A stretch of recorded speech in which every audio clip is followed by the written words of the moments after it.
So I was just watching a video, the type of video that I'd normally watch. I was watching it on my tablet because it popped up on my alerts and that. Yeah, I'm about just over halfway through it at the moment, but I'm not going to name drop. Yawning. Feel like I want a drink. Not depressed or nothing, but just proving a point. So let's have a drink.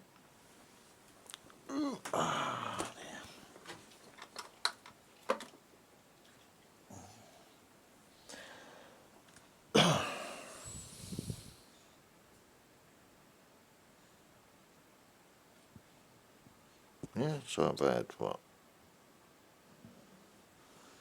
2 mixes out of that. By mixes, I'll show you what I mean now.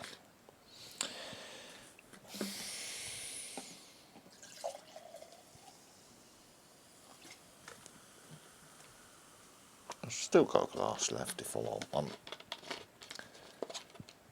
It's not a bottle of spirits or nothing, is it? Do you know what I mean?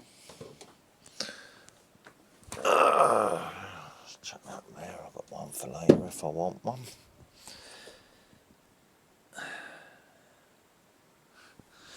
You know what I mean?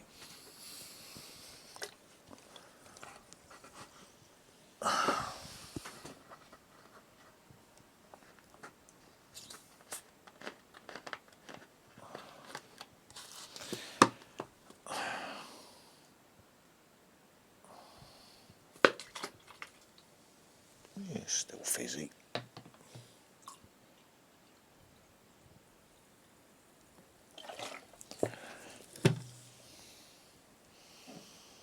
Fucking cider tastes jank, doesn't it? So.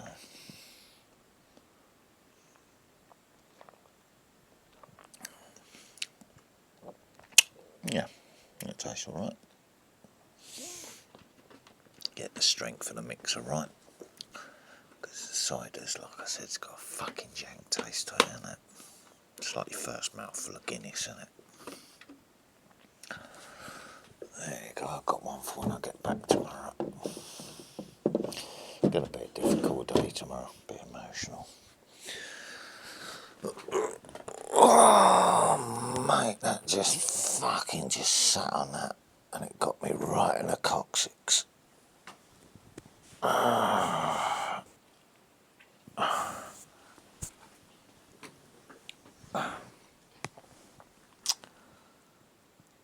Dogs are peaceful in the hallway. Yes, I've got some stuff to clean up in the hallway now. Let's put this on here.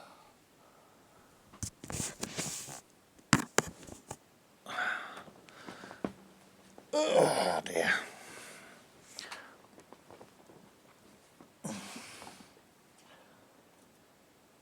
Roll myself a ciggy.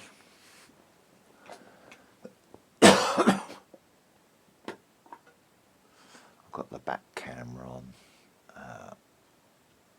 the smartphone at the moment, so I can see the night sky out the back, which is a lot darker view than the front of the house. Because there's a thunderstorm sort of heading this way. Well, there might be at some point in the next hour or so.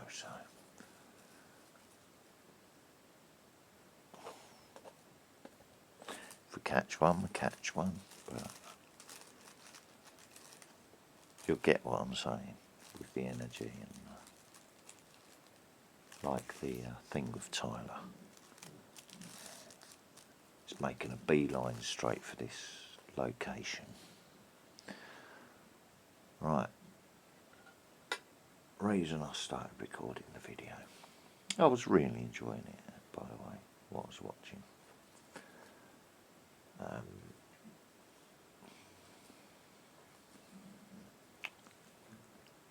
This is this is how the state is viewing the situation. Yeah. Right.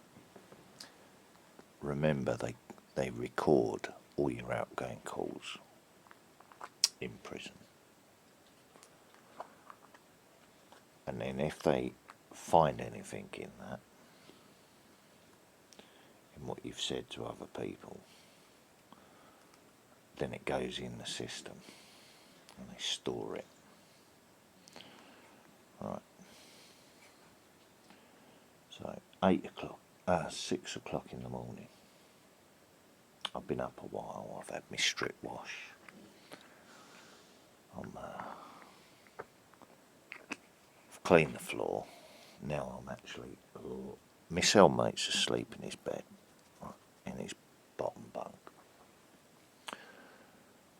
I'm now laying on the floor, right, on my towel, and I'm doing my physiotherapy exercises for my hip and my back, my spine, and the C4 on C4 discs in my neck from a whiplash injury. And it gets so painful when I'm doing these exercises that I actually leave the body. You know, I might twang a nerve or whatever in my spine, and it's like, and you just leave the body because the pain levels so high. Yeah, you see what I mean? While I'm laying there, I'm feeling fucking really stiff because I'm not used to sleeping on that sort of bed. You know what I mean? You see what my bed looks like, yeah? I'm not like used to laying on a fucking solid metal lump. Do you know what I mean? With a really thin mattress. So I'm doing my exercises, my spine's completely flat on the floor, and I'm doing like bicycle, like I'd picture myself riding my bicycle, so I'm working out my hips that way, because I'm not getting my weekly bike ride or nothing in my head. I'm completely not doing nothing, just having a wander from here to there, and you know what I mean, that's not exercise, is it, at all? So everything's locking up, it's getting really painful. I'm not allowed any pain relief in there, got no private pain relief. I know I'm in there because I'm under suspicion for something, as well as the crime that I got set up for to get me in there. I'm being closely monitored, I'm being filmed from every fucking angle. And in my mind I've got it focused that when I get out of here I'm getting everything back and blah blah blah blah blah. They're going to pay for this fucking... Like, all this is going through my mind. I've already told them I'm an anarchist being held against my will. Blah blah blah blah blah. Yeah. And I've talked to other prisoners and I've actually mentioned what my intent is when I get out of prison. And that was achieved. That was achieved. So when it happened, the people in prison would have been going, whoa, he said he was going to do that. Anyway, on the floor I am laying, something's twanged in my spine, and like I said, instantly, I'm not in my prison cell, I'm just somewhere else.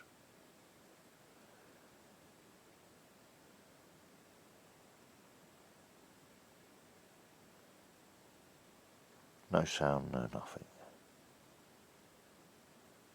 Then I've heard gadunk.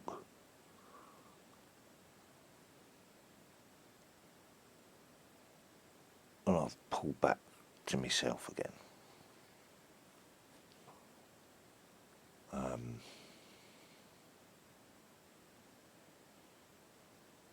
I've instantly reached for the phone and started dialing my mum.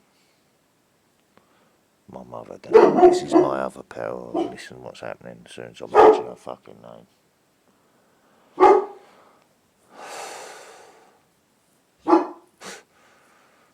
This is the one I've got out of my life. Anyway, I'm going to tell you this because you're getting the vibe of it, yeah.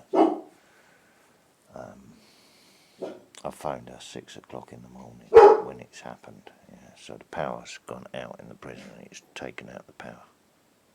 What I've just done. Right. I'm telling her. I said I had to call you. She's like big concern because she's like expecting something to happen.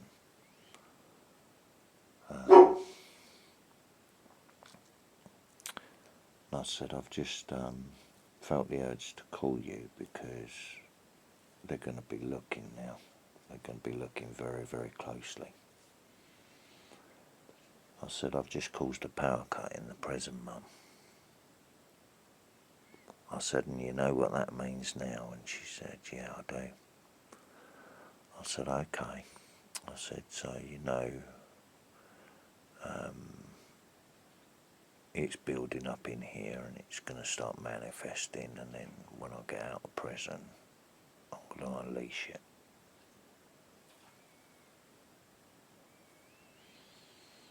In her own way of talking.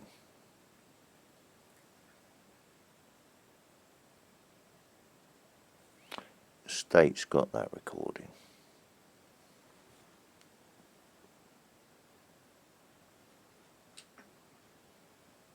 So they can confirm the beginning of it. That was the first power cut of the 4.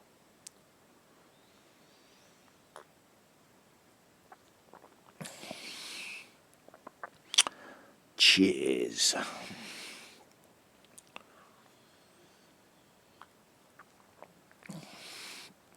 The other 3 happened after they collapsed my vein. I told them specifically, you're going to have a series of power cuts now. Blood fire.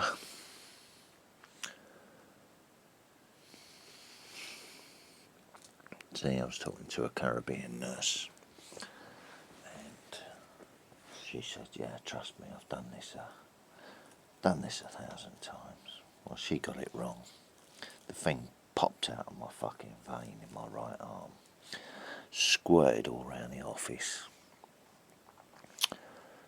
and caused me a bodily injury, didn't it? So they got their 3 power cuts. And they've already got proof that it was me that caused the first one.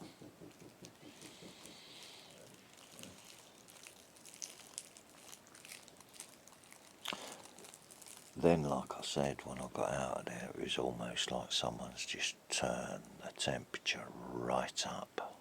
It's got hotter and hotter and hotter and hotter, like an electrical reaction. Building up power as it's getting the power building up. It's getting hotter and hotter literally around me. London's then ablaze by the summer, just from the sheer heat of what was going on.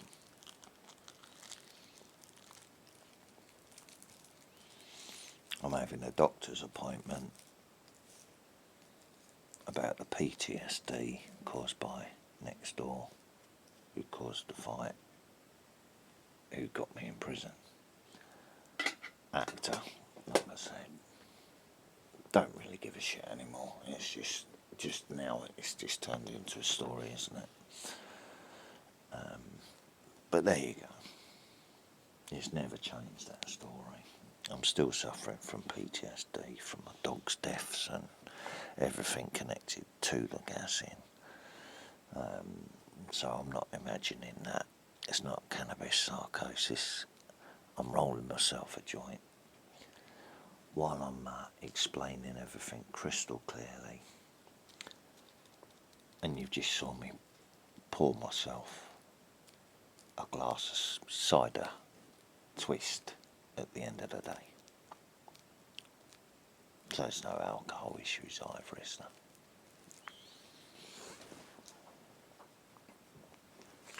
You've heard me talk about my emotions and why they are like they are now.